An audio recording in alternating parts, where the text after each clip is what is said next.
Tomorrow, the Queen and Duke of Edinburgh will visit the Tower of London and see for themselves its stunning display of hundreds of thousands of ceramic poppies. The installation is to commemorate the centenary of World War I. Each poppy represents a British or colonial military death. And Iwan's there now. Iwan. Mr. Fishkit. Yeah, like most people, I've seen these poppies in the press, in the newspapers, on television, and they look fantastic, but it's only when you're here in the flesh that you get a glimpse of just how stunning they are. And the deep red. I'm a proud Brit, but standing here in the rain tonight, it's quite a sombre feeling, knowing that, as Alex said, each one of these poppies represents a fallen soldier, so it's quite eerie here. It's beautiful, but it just reminds you so much about war. Now, with us tonight, General the Lord Dannat. I feel moved, quite emotional being here this evening. What has been the general response of the public when they come here? The response from the public has been quite remarkable. I mean, up there on the Esplanade, every day, thousands of people have just watched, have looked, and have kind of reflected. And just the enormity, if you like, of the numbers of poppies, it just brings it home, the brutality of war, the numbers involved, and it's been really, really impressive. And it's got through to people. You say the numbers involved. I mean, this is a huge undertaking to get this ready. Was it difficult, the logistics? The logistics have been quite extraordinary. These poppies have been planted by over 16,000 people, working shifts every day, and they've really enjoyed the experience, but they've been humbled by it as well. Many have been in tears while they've been doing it. And of course, these poppies are for sale to the public. Over 650,000 of these poppies have already been sold.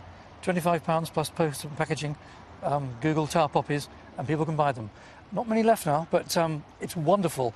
I'd like to think that these are going to go all around the country, all around the world, to people's homes, having bought one. As a military man yourself, how personally proud do you feel of not just what's been achieved here, but the members of the public who come here every day?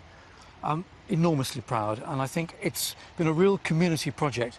The Tower community, the people of this country and around the world have been coming here to be part of this. It's brilliant. Now, the centenary of World War I is approaching us very soon, and so many members of the British public are proud and searching for family members and connections of World War I. One such man I had the pleasure of spending time with, and that was David Einan.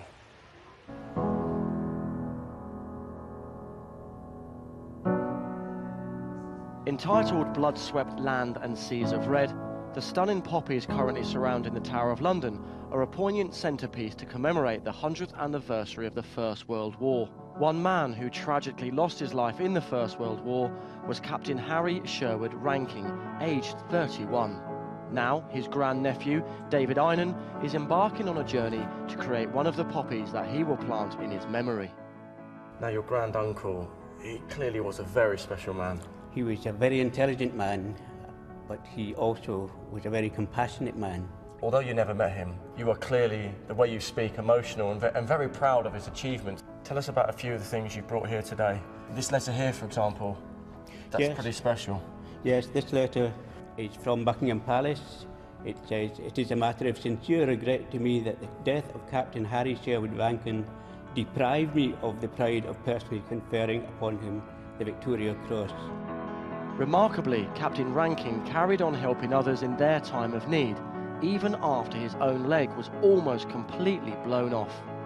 Harry thought of others, and as I lay that poppy in London, I will be thinking of others all over the world, veterans who have fought for their country, who have died and some have survived. But veterans are more important because that's why we are here today. David and I travelled from Glasgow to Derby to visit the studio where the poppies at the Tower of London are made. Here, we are met by Dan, who gets us both straight to work. The stunning red poppies, believe it or not, start their life off as a simple block of clay. It takes a dedicated team working around the clock to turn this into something of beauty. Each poppy is carefully pressed, cut and shaped before entering the kiln to get fired. This process can take up to 24 hours. The team have been making up to 20,000 a week. What seems great to me is no two poppies are alike. They're all unique, aren't they? Yeah, absolutely. There's a team of about 6-7 people that all make these, so each one that is made differently. So these are symbolism and representation, that each poppy is a soul which was lost. And when you say the number 888,000, your brain can't process that. No. But when you can see it laid out in front of you, it really is quite breathtaking and stunning. The next stage of painting is when the poppy really comes to life.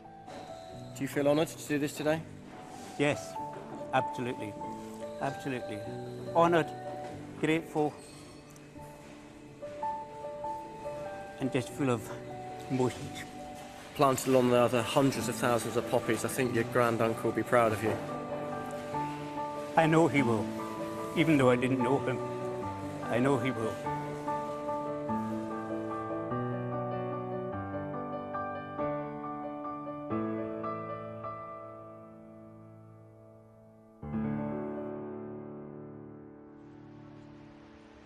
Well, it really was a remarkable journey. Now, David, we've come all the way from Scotland.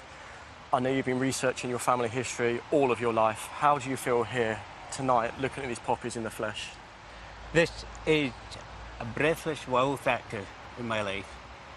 It is now the defining moment when I realise what casualties we had in the First World War, and it is my great tribute to be here tonight, not only to plant a poppy in remembrance of my own relation, but also in remembrance of all those whose names are on these poppies, and I do it with pleasure and pride. I'm sure you represent hundreds of thousands of our viewers who will be watching you and be very proud of what you've done. And I know you're going to plant that poppy later in the show, so we'll be back with you then. Thank you. It's not just family members of people who served in the war that have been affected and inspired by the war. Actually, a lot of artists in this country gain subject matter from that, one of which is a poet with us now, Simon Armitage. You've written a number of poems to do with the war. What is that close bond, the connection between poetry and war? Well, I suppose the true subject of war is death, and poetry has a particular talent for remembering and grieving and commemorating. But that relationship was really sealed for us with the poets of the First World War. These were people with extraordinary literary minds who found themselves on the front line, and I can't imagine that there'll ever be a time again when soldiers and poets come together in the same way. And when you've researched your subject matters, is there anything that's shocked you about the war, any facts you found out? I think the thing that really came home was just how young some of these people were. I mean, huge numbers of men in their 20s. It's an obscenely young age to be given the responsibility of being asked to take somebody's life or to consider losing your own, and just how that loss has reverberated on through the generations, 100 years later. Well, we're grateful you're here tonight. I know you're going to read one of your poems at the end of the show. Looking forward to hearing that. That is, of course, called Considering the Poppy. Back to you. Consider the poppy. Think it a life, the plasma and milk of its petals and stalk. Or think it a face, the agonised blush, blood vessels flushed with revulsion, pain. Think it an eye, the bloodshot iris and ink-black pit, staring blank and blind. Or think it a mouth, muted, stunned. Or think it a flag, planted there flying nobody's colours in no man's land. Or think it a soul, the fallen, lost. Or think it a hole, the gaping naught of an entry wound or exit wound. Or think it a ghost, or think it a heart. But above all, think it a thought. A seed of thought that might sleep in the mind for 100 years, then sprout and bud and blossom and fruit. A memory bubble that blooms in the brain. A Rorschach smudge or crimson stain that reminds and reminds when it flares and flames. So consider the poppy, pinned on a blouse or pinned on a coat, or growing wild among corn and kale, and recall and recall.